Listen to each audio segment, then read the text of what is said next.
Today, it's amazing because it's rainy and cold, which we love to put out all the fires that are around us. And I've got a turtleneck on, I'm cold. And we're experiencing things in our own lives about how life really works.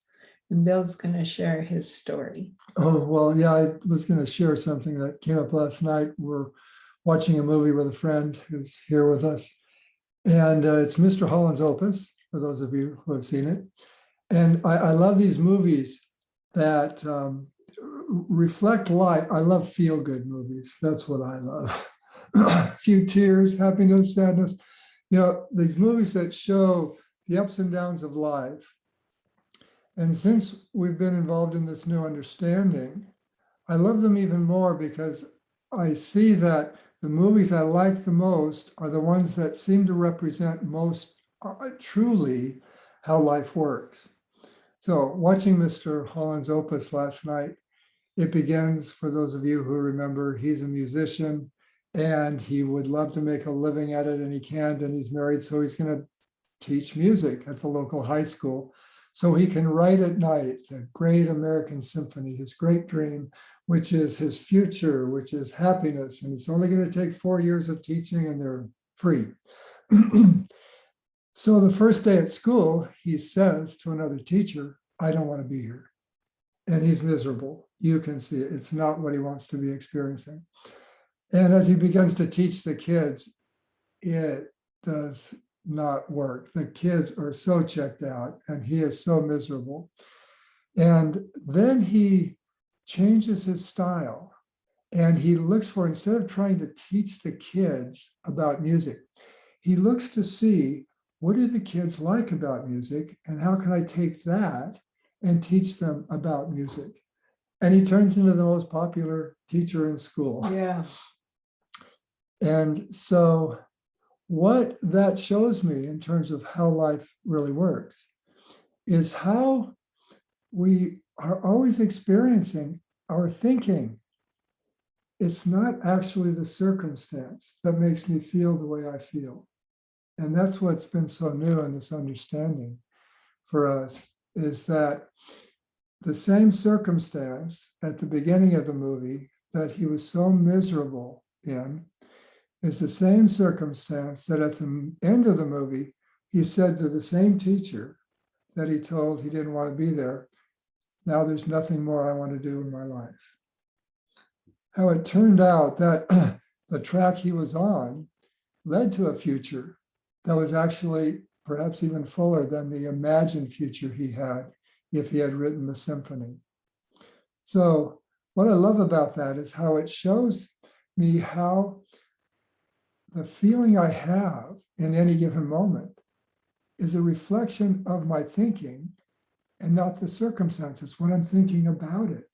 It's the meaning I'm giving to the circumstance and not the circumstance itself. Like in the movie, circumstance was the same, teaching kids who are resistant and yet finding a way to work through that. And actually, I guess the challenge of finding the way to work through that is what the fun is too. Yeah, that's really true. He just looked for what it was they loved in music. And as he relaxed into that question, even, he saw a way.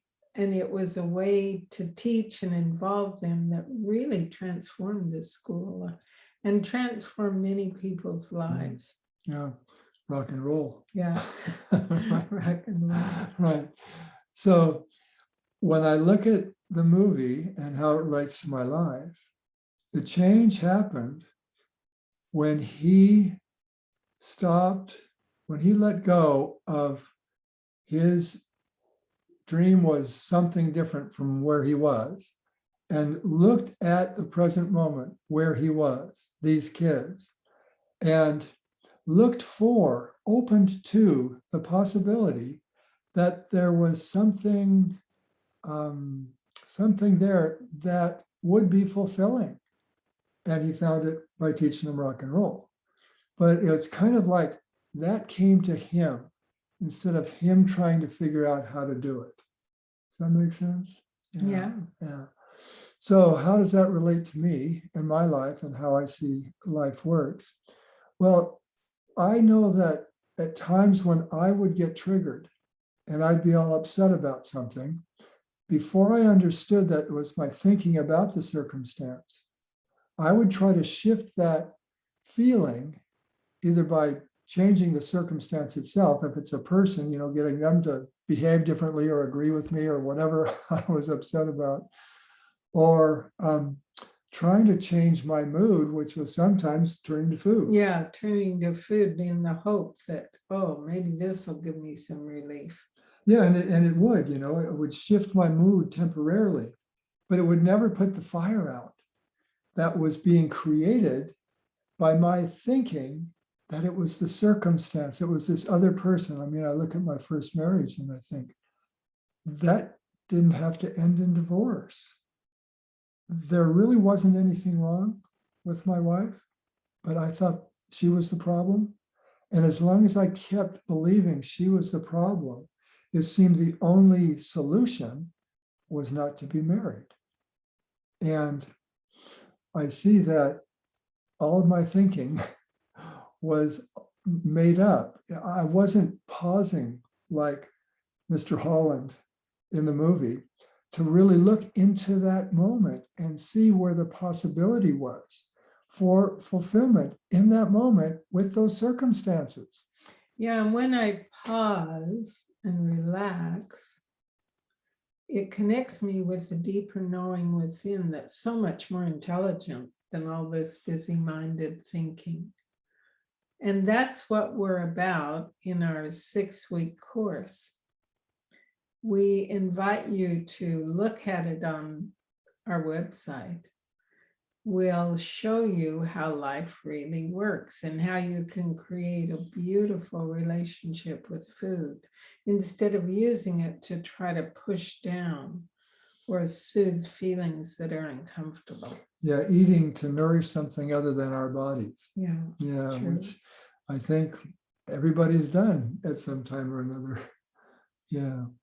And since we have a cold day, I'm making a lentil. Well, before we go to the Yes. recipe, you going into the Yeah. recipe now, let me just kind of summarize, do a little summary in terms of what we mean by how life really works.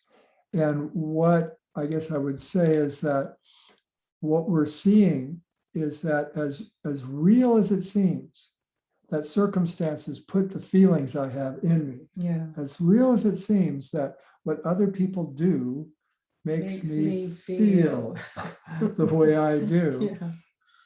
What if it's actually the other way around? What if it's actually, instead of being outside in, my experience of life is inside out? That what I experience is the thinking about the circumstance, the meaning that I'm giving to the circumstance. Oh, they're this or they're that. And that, when that isn't true, I don't feel good. So as I've begun to see this more and more in my own life, when I do get triggered now, I recognize that that feeling isn't about what's going on so much as it's telling me that I'm making up something about this circumstance that actually isn't true. And I've been through this often enough now that when I have this feeling of tightness, this angst and wanting to kind of lash out and I feel anger, when I feel that feeling, it's now becoming more like a little wake-up call, a little tap on the shoulder. You're thinking something that isn't true. And I actually recognize that that might be the fact. And in seeing that it's my thinking and not the circumstance, somehow this body relaxes, my mind relaxes, the fire goes down, and in that, a whole other way of behaving shows up. And my life is so different. I'm Mr. Holland at the end of the movie instead of the beginning. Yeah. So explore on our website our course. It's all about supporting you to have more ease and joy and enjoyment in this life, and to have a real relationship with food that fosters great health and regeneration. So, cold day, lentil vegetable soup. This is veggie season, and I'm using so many carrots, celery, onion, garlic, zucchini, string beans, anything else. Oh, and I'm going to put a lot of chard in this lentil soup at the end, which will be delicious. So the recipe's below. Try it for yourself, because the lentils add a lot of protein and taste, and the veggies add all the nutrient that we could wish for. Enjoy your day. Bye for now. Thanks for joining us.